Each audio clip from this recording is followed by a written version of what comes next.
Welcome to today's episode of Print to Pixel, the podcast where we talk to marketing leaders and technologists about how omni-channel marketing is revolutionizing the way that direct mail is being used by marketers. I'm Dennis Kelly. I'm the host of the show, and I'm CEO of Postalytics, the leading direct mail automation platform. I'm excited today to announce Nathan Chappell, Senior Vice President at DonorSearch AI, I'm sorry. As a renowned thought leader, AI inventor, and award-winning author, Nathan Chappell is one of the world's foremost experts on the intersection of responsible artificial intelligence and generosity. Nathan is Chief AI Officer at DonorSearch AI, co-founder of the Fundraising AI collaboration, and serves on the International Committee of IT Standards. He's also the co-author of the award-winning book, The Generosity Crisis, The Case for Radical Connection to Solve Humanity's Greatest Challenges. Nathan, welcome to Print to Pixel. Well, it's great to be here, Dennis. Thanks so much for having me. We're super excited to have you on today. There's so much energy and investment and hype and excitement about AI. Really excited to dig in and learn more about your work and how AI is impacting the fundraising space. But before we get there, let's talk a little bit about how you got to where you are. Tell us the Nathan origin story and how your career's evolved to get to this point. Yeah, probably not by choice, but by just divine intervention, I guess. As you know, I know a lot of people that end up in the nonprofit space never chose it to be kind of their stated profession in college. Like I go to college, like I want to be a fundraiser when I grow up. It was probably destiny, to be honest, though. I grew up in a low income household, which is my mom and my sister. We were the recipients of charity, but we were always taught the virtues of giving back. So my earliest memories of like getting my hands dirty were with Habitat for Humanity. Did a lot of work. I spent a lot of time with Rotary International.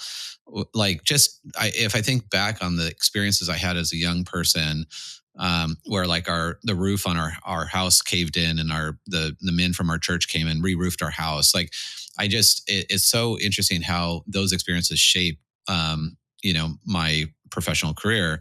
I went to undergrad, didn't know what I wanted to study, so I studied business because it seemed pretty generic. I went and got my MBA. I had planned to work on Madison Avenue. I was just super into brand marketing and just that creative side of taking something out of nothing and creating energy around it. And at the time I was on a board of directors at a local Boys and Girls Club because as a young person, my neighbor was actually the president of the board. So that's how I got sucked into that. In my third meeting, the director quit. And, I had actually just sold I had a tech company. I sold that tech company, wasn't working. And I probably didn't need to work for a year or two while I finished grad school. And all meanwhile, I wanted to go work on Madison Avenue. And the director quit. And I was kind of this unsuspecting, naive, young person who said, I'll take care of things and I'll keep an eye on things for a little while. And I literally, in hindsight, I thought that would be a few weeks. Like I thought that I was so naive and new into the nonprofit space that way. I'm like, that'll be 6 or 7 weeks. And it ended up being 7 years. And so, fell in love with it almost immediately, never looked back, went back, got a second master's degree in nonprofit administration because I wanted to balance out my MBA with that and spent 20 years in the nonprofit space. Always, I think, a little bit of a fish out of water because I had a for-profit business background and a tech background. So I never quite fit in the nonprofit construct until 2017, 2018, where we started working in machine learning in a nonprofit, where I started to feel like, okay, here's where both of my passions in life come together. And that super niche, kind of idea of like how to use advanced technology to amplify connection and to bring people together and foster trust. And so I finally feel like I'm not a fish out of water. I finally feel like our sector's grown up and embracing a lot of change, which I know we'll talk about. But there's tremendous opportunity for the intersection of AI and generosity now, where there wasn't a lot of appetite for even post ChatGPT, to be honest. Interesting. So really, your story is so unique. I speak with a lot of folks in the nonprofit sector, and uh, I don't speak with a lot of folks that have a technology background. I don't speak with a lot of folks that have a business or brand marketing background. But those, as you said, those early experiences really Mhm. set the foundation for you to be drawn into this sector. It sounds like. Yeah, yeah. I mean, there's a book that Arthur Brooks, who's a professor at Harvard, he teaches on happiness, and he has this book came out last year. It was really formative. At my age, I turned 50, and the book had come out, I think, right around my birthday, actually, and it really talked about how when you're younger, you've got this like raw intelligence, and you're just like grinding through stuff, and you're gathering all these experiences, and that doesn't work when you're older. But what works when you're older, when you lean into your happiness, is when you can draw on those experiences, and then rather than try to compute use your brain to compute new information, you just become really good at like piecing together all these experiences, good and bad, and all the things that you learned and learned the hard way, and that you pull together. And I'm so fortunate, to have both sides of being in the tech space and being an early adopter in early.com days. And even before that, I was in digital storage before there was Adobe PDF, and even before there were writable CD-ROMs, which totally dates me. And then I got into .com because that was a fun thing to do, and learn how to code, in HTML just because you had to, because it was just so expensive if you didn't. Relational databases, and then this nonprofit career, which was really this almost opposite end of the spectrum of just like people connecting with people and bringing us along to accomplish something that neither me as a fundraiser or an individual, that a donor, could do on their own, but together we could do something amazing. And then to really think about how does technology help scale that, because humans are amazing. And I'm absolutely convinced. I watch enough Instagram reels to know that humans can do amazing things if you put your mind to it. In around 10,000 hours, you could probably do anything. But humans are just not scalable, right? And so this is, individually. So you need to figure out what type of technology aligns with your values. What type of technology can you use to amplify a message, to bring people along, to bring people together, and humans doing amazing things with scalable technology is a tremendous force for good. And that's where I get really excited. And I think that's where our sector right now is embracing this new opportunity. And how our sector responds to that opportunity will really define what the future of philanthropy is. That's a tremendous message, and I think we at Postalytics are in full agreement that technology can be a multiplying factor, right, Mm-hmm. on the creativity and knowledge that humans have, and in the nonprofit sector, our little role is removing manual processes from this very powerful channel that has been deployed for a long time, and removing all the friction, and making it faster and easier. But AI is something that can take such challenging processes and add scale, as you said, and it's I think there's a lot of excitement about it. There's a lot of concern about it. There's a lack of knowledge about what it really is all about. And so, with all this hype around AI in general, and the broader economy, the broader tech world, let's drill in and talk about how AI is impacting fundraising specifically. This really is your area of domain Yeah. expertise. Would love to learn more. Yeah, well, so my earliest experience with AI had to do with machine learning and deep learning. So I think it's important for people to really understand the distinction, because now AI becomes this like super ubiquitous term that means everything and nothing. And every, Silicon Valley CEO would love to, make you think they created AI. It's like, I invented AI, like Elon Musk and Sam Altman and others. And while that's true, they created a form of it, or a small, I don't know, advance in it. My early work became, I was really interested in this idea that we had tons and tons of data. I was working at a cancer hospital, and a 100-year-old cancer hospital. I mean, it's one of the top in the country, raised quite a bit of money. And we were doing things just in a super like archaic way, like throwing spaghetti on the wall. We're just like, the answer was like, build a better mousetrap, or, just spend more and, incrementally beat the system.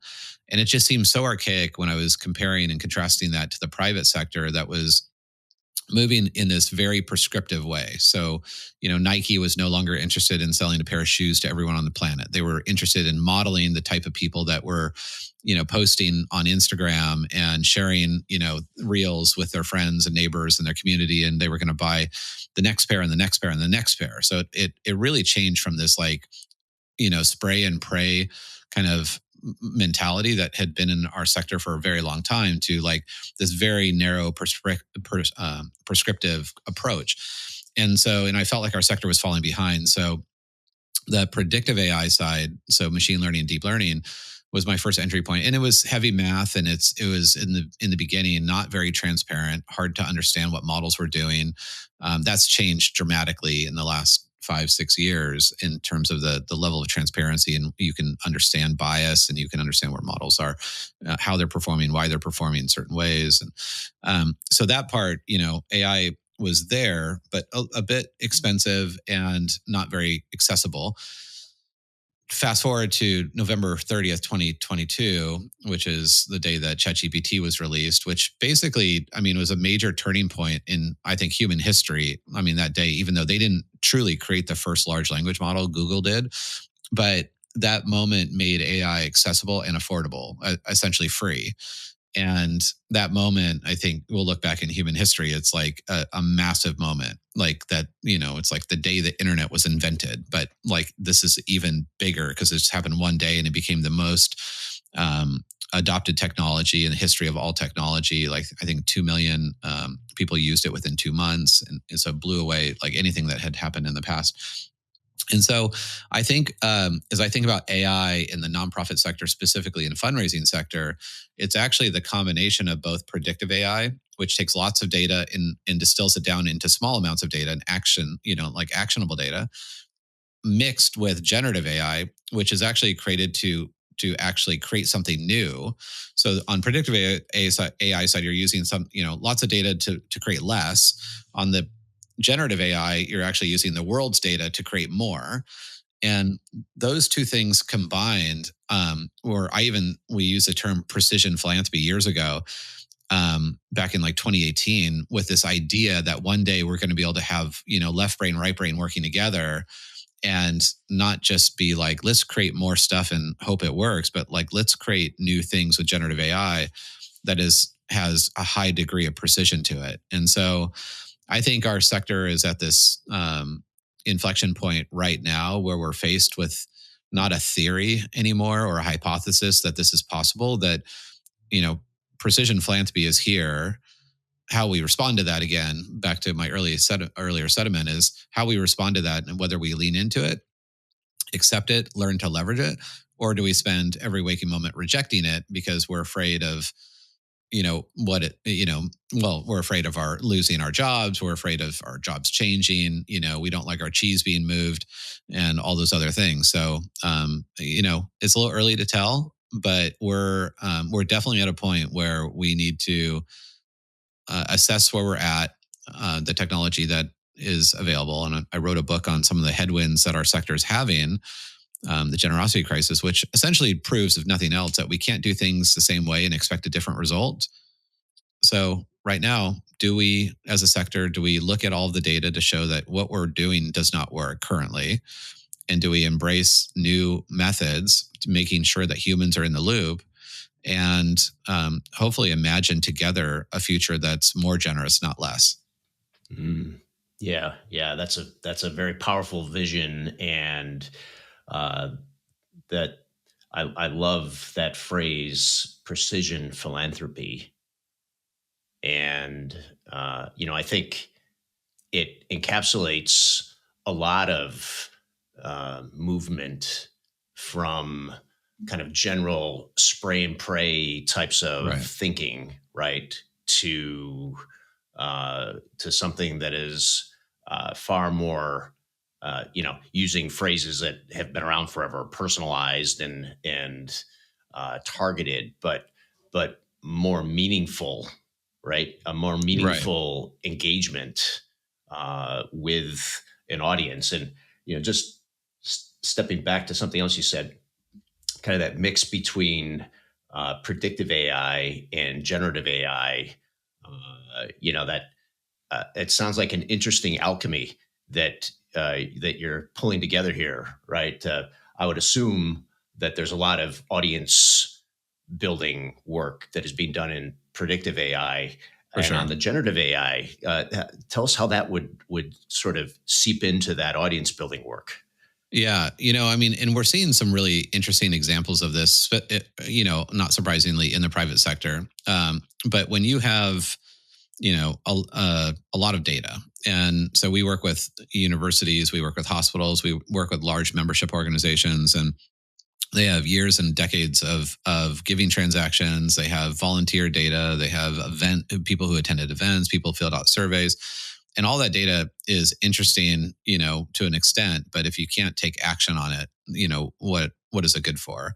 And so this is where machine learning and deep learning gets really good. It's, you take all that data, combine, you enrich that data with outside data sources. So that's why I ended up working with DonorSearch in the very beginning as a client, because we needed to take all of our data at a cancer hospital, we needed to enrich it. And there's lots of publicly available data. So they just happen to have around 1,000 data points on every household in America. And we're able to get really clear on which individuals, based on all that first party data, which is our cancer data, our cancer hospital data, a DonorSearch external data, put it together. And we got a lot of clarity on, like, the differences and the nuances between donors and non-donors. But that information on its own, without action, really is not very helpful. I mean, I thought it was interesting, and you could, print off some really cool graphs or do some Tableau visualizations and impress your friends, but it's really not going to help the organization.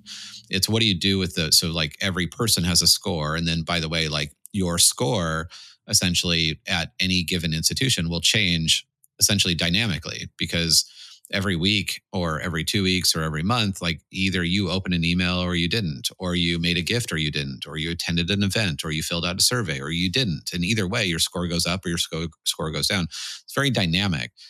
But again, like, even if you're tracking all this dynamically and you don't take action on it, it doesn't help. And so when you can then create some automations that allow you to leverage generative AI and what it's really good at, and it's really good at, taking and building new content, right? Whether it's visual, like images, or if it's text written or in speech, it does all of those. And you can take that precision, and then you can actually add something to it. So Carvana is like one of my favorite use cases. My son bought a car from Carvana, and, typical build a, buy a car. It's a typical purchase. It's, you don't feel emotional about it. It's just like, it's a car and it's a Kia, like, whatever. Like, how do you get emotional about a Kia? And they did something last year, which is a pretty classic. I think will go down as a classic early business use case of generative. Together, they took all the data about my son that they had, which was not a lot, but they actually output a customized video that was his car visually. So it was like a small little, like, 30-second video of his car talking to him and saying things like, "Do you remember the first day that we met?" And I was so excited, and, like, and anthropomorphized the car with a customized script. So it used, generative AI to create a script. And then it used what I think they probably used Runway or another gen tool to create this short little animated video. But then all of a sudden it's like, wow, I created a connection between me and my car that I didn't know I had.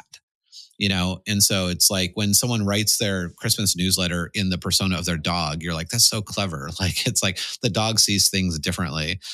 So, there's so much opportunity. To be honest, I think the biggest limitation that nonprofits face right now is not money, it's their imagination.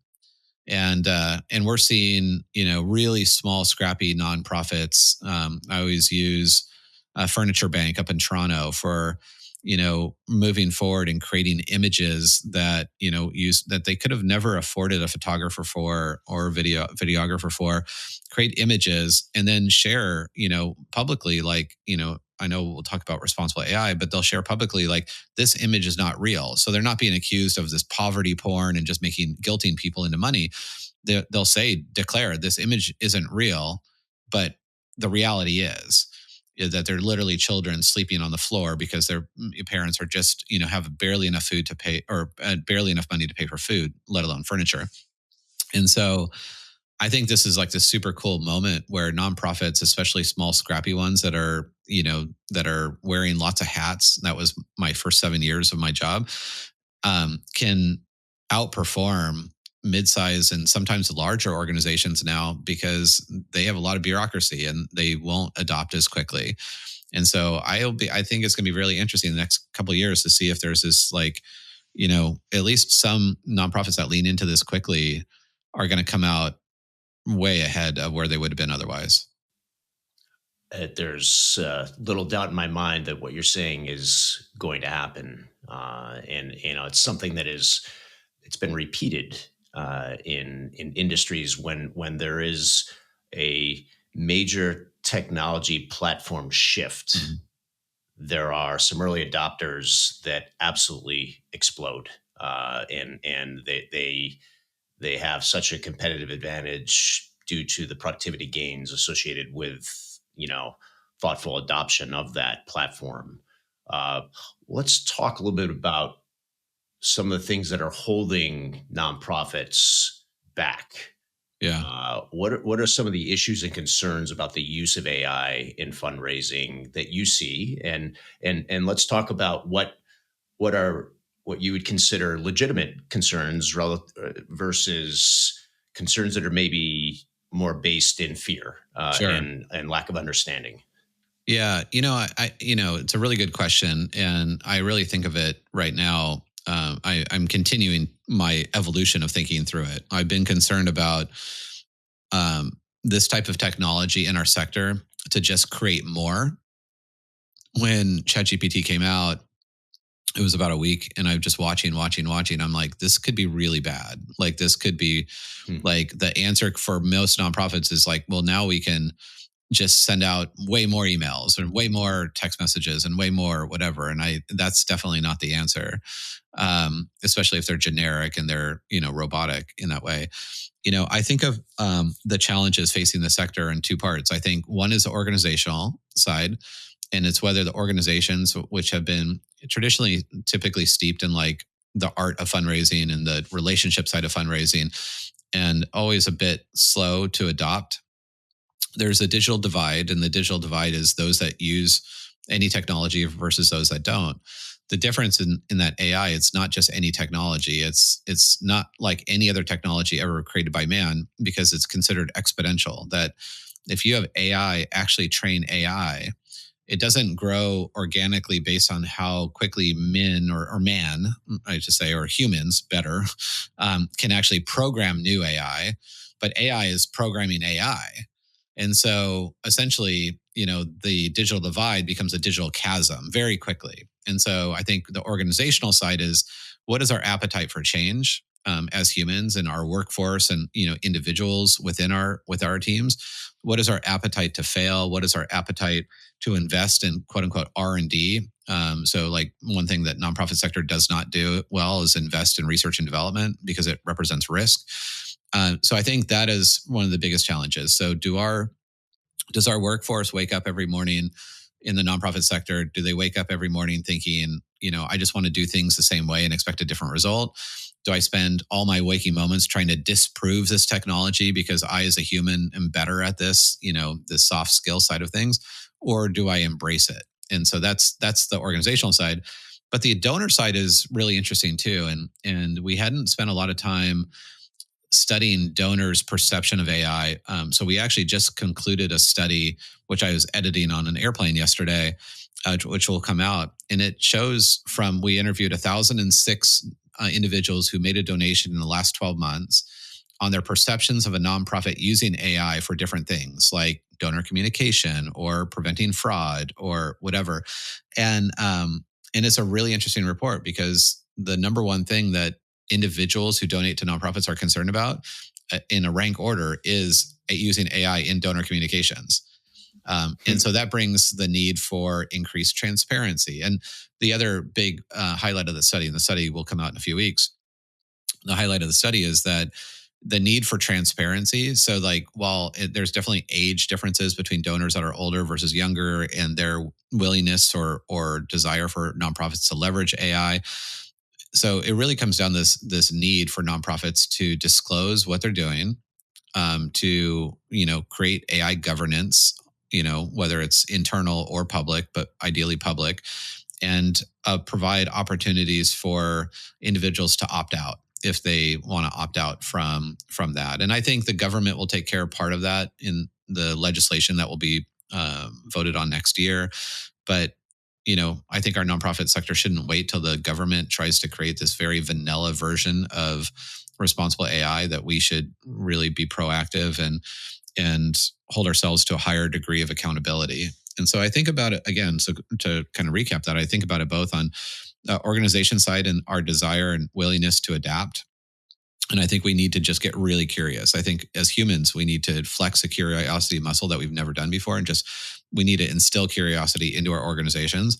And the other side, I think we need to be really respectful and reflective on donors' perceptions, and not to undercompensate, but to align our work in AI with our donors' expectations and provide that education that they need to get more comfortable with this technology used in this kind of sacred space. It sounds like there could be a need for a sort of a grassroots organization that is being driven by folks with good intention that are hoping to, provide education and oversight to the activity. Might there be something like that, Nathan? There might be, yeah. Nice segue tee up there. I appreciate it. It's fundraising.ai, which is a domain name. I was traveling. I was in Vail, Colorado, and I ended up purchasing that domain in 2018, I think, because I was like, I understood enough that even this is a predictive AI, so much less accessible, that with great prediction came great responsibility. And it concerned me enough that, bias could be created, that we could end up building models that increase bias, not reduce bias. Like all these things I saw very clearly early on. And so created this grassroots movement, and it didn't get a lot of traction because, again, not many people were actually even thinking about the intersection of AI and generosity. But and then COVID happened, and people were more concerned about where to buy their toilet paper than they were responsible AI. When we got over that and ChatGPT came out in November 2022, it changed everything. And then all of a sudden, all these people that I had talked to that didn't really care too much about it over the last years before cared about it a lot. And they were all just starting to ask. And there was this, no one knew the answers, but they knew that there needed to be some sort of conversation and working group and collaboration where we could discuss some of the harder things. And it has just absolutely blossomed. So fundraising AI is like the most grassroots thing definitely I've ever been involved in. It's not owned by any company. It's sponsored by lots of companies, consulting firms and tech firms and everyone in between. And it really all drives under the premise that, AI can be a tremendous power for good, but it also could have in really intense unintended consequences on our sector if done wrong. And we know this because we look at things like social media, and social media, which was supposed to be the great community builder of all community builders, fast forward 15 years, has increased anxiety and depression and teen suicide and decreased happiness and increased loneliness and all these things. And so we have the benefit of looking at that and saying, okay, let's not let this do the same thing. And then by definition, if lots of great companies like Amazon and Microsoft and Google and the big nine or whatever it is today, 8 or 9 companies that drive most of the data in the world, they talk a lot about responsible AI. So RAI, responsible AI. And at the end of the day, all of those companies have one thing in common, is that they report to shareholders. And they will always, because of how markets work and capitalism works, they will always, advance scale over safety, always.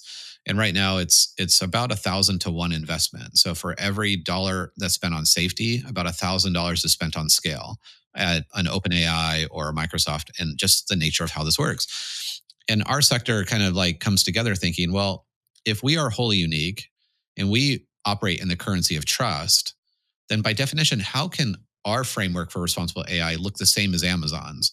And not to say Amazon's not responsible, and they are, like they do a lot of good things.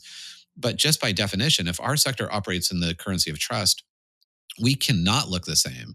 We have to hold ourselves to a higher level of accountability, and we have to face questions that are like little different, because not just responsible AI that needs to be ethical, but also has to be beneficial for the long term of humanity, right? And so the same way, like social media, again, we didn't really ask these questions, and then now we fast forward, we have all these unintended consequences. And so I think we're faced with some questions like, just because we can do something technologically, does it mean we should?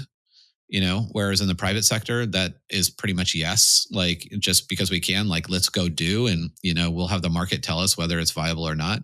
Our sector has to face different, questions, and hold ourselves to a higher degree of responsibility. And I think that's exciting. I think it's challenging.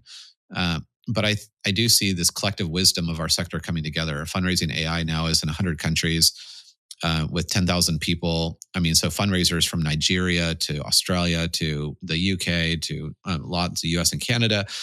And they're sharing examples of things that are working and not working, and they're learning from each other. And it's just a beautiful thing to see all these people come together. And a shameless plug is that we have our global summit, which is virtual, entirely free, all open source. Everything we do is completely open source. Like, just take it and adapt it and use it.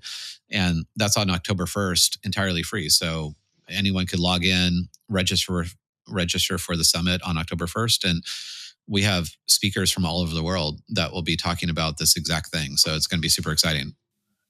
Oh, amazing. It sounds like a tremendous opportunity for anybody in the fundraising or nonprofit sector to really get your head wrapped around what's happening. And, I think the growth of fundraising AI is the perfect antidote for some of those sort of more fear-based limitations, right? That naturally any set of humans will run across when confronting something new, but particularly in the nonprofit sector, where there's a lot to be protected, Sure. and that trust is the currency. So Yeah. definitely applaud you greatly there for seeing that void and filling it and fostering the growth of this organization.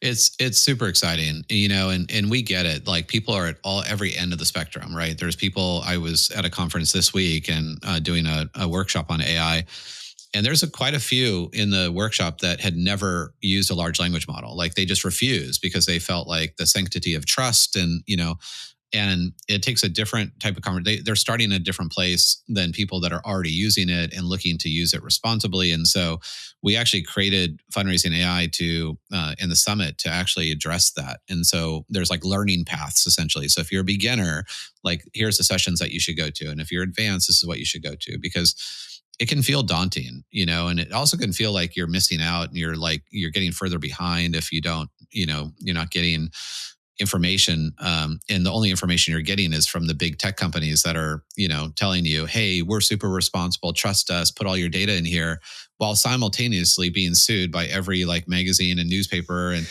YouTube for like stealing data. So like, I mean, the irony is not lost on anyone. It's like, well, you're telling me to trust you, but you're being sued, so like, what do I do? And so this acts as kind of like this intermediary in a way.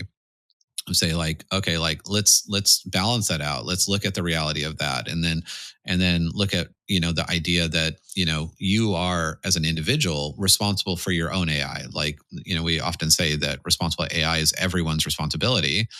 The same way that just because I buy a Volvo and it's supposed to be safe, I can't drive it recklessly and still be safe. it's in every person's responsibility to ensure that they're using this tool, especially in our sector, in a way that not just helps their organization short term but long term, but also promotes a healthy philanthropic ecosystem in the future. That's something that I think we carry that burden in our sector a little bit differently. Like if I work at Twitter, I don't care about what my actions today are going to do to X or to Meta. But in our sector, everything we do has larger implications. And so we become stewards essentially of a much bigger, paradigm, which is like generosity in the world. And that's a pretty heavy thing to have on your shoulders. But if everyone does their part, we can ensure that, our future generations are going to live in at least a as generous, but ideally more generous society.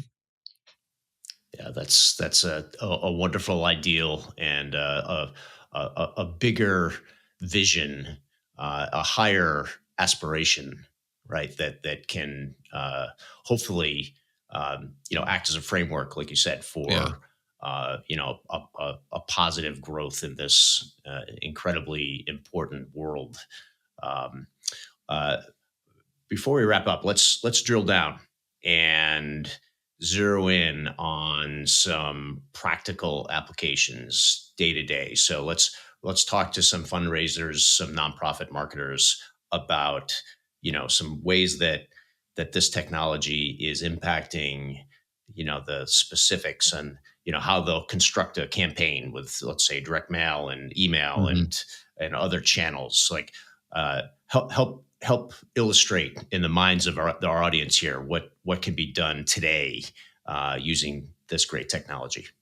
Yeah, I mean, and we have the good fortune is that we partner with a lot of organizations that are activating basically scores. So using predictive AI to taking your data to really demystify things you think about donors. It's very interesting when we started modeling donors versus non-donors, because throughout my entire career, I think 20 years of my fundraising career, we had always provided a single model that modeled non-donors against donors to find out that non-donors would always score lower than donors because they are essentially penalized for not having made gifts. And the breakthrough for us probably in 2018 was when we looked at the math behind a model that was of donors. It actually looked quite different than the math behind a model of non-donors, because Huh.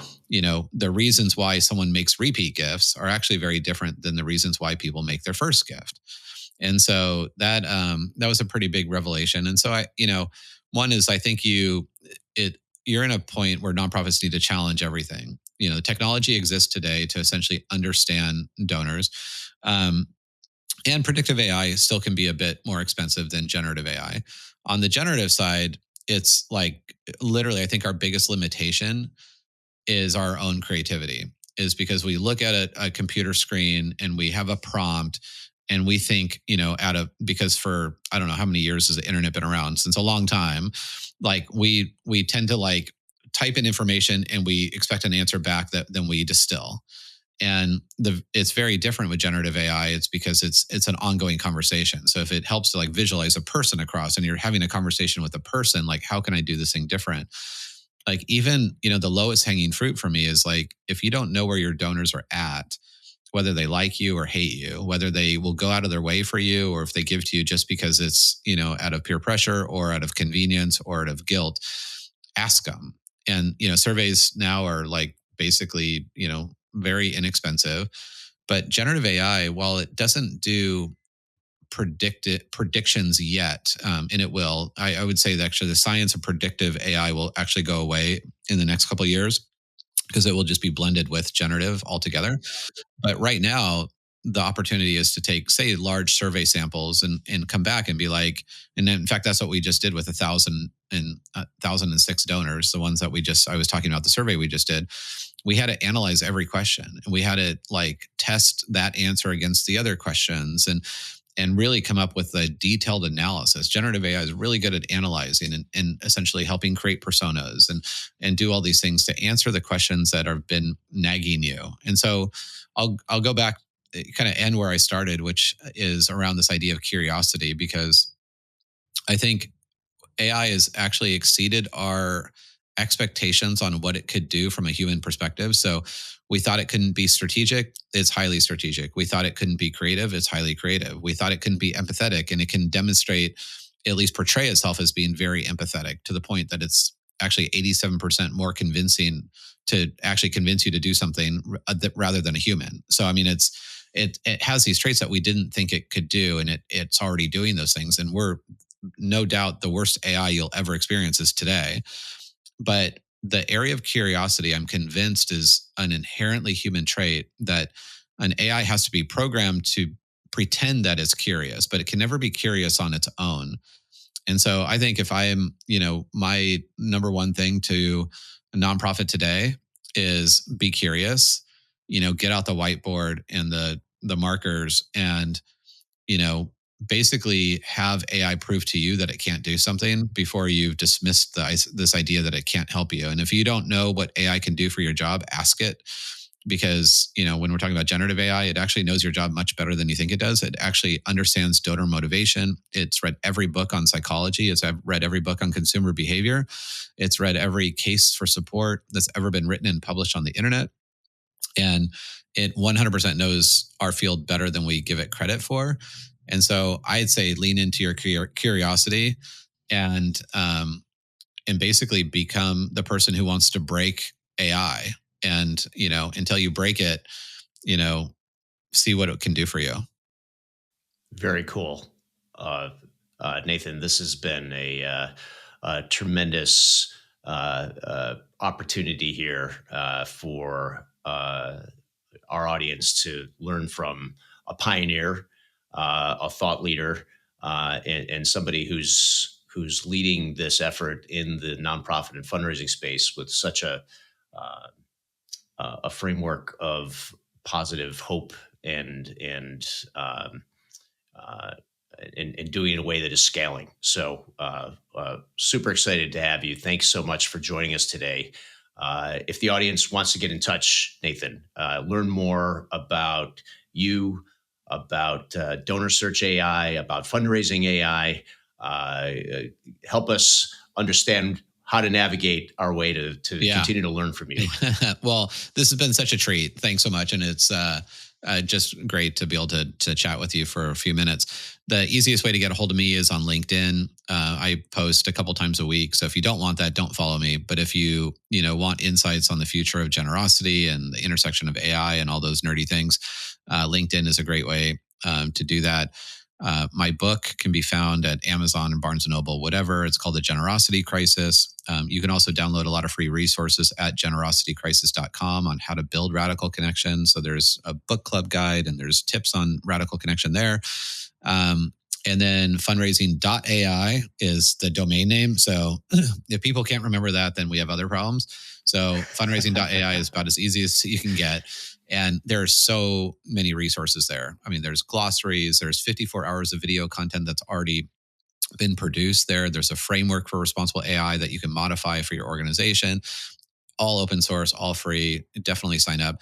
And of course, my day job, which is DonorSearch.net, is what pays the bills and allows me to write books and to lead a volunteer effort, fundraising AI. So love for people to go to DonorSearch.net and learn what we do and how we partner with organizations all over, every size organization, to drive precision within their fundraising program.